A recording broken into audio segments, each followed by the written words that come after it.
হ্যাঁ তুই বাইক যাও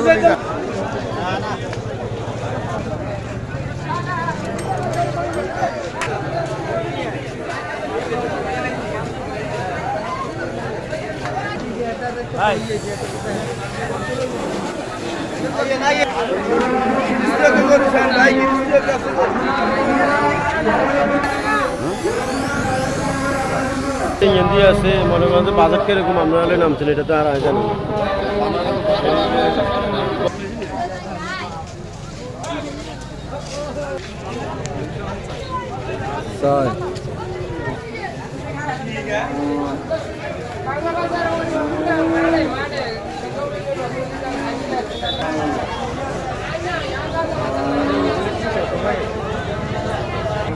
आलू बेचना चाहिए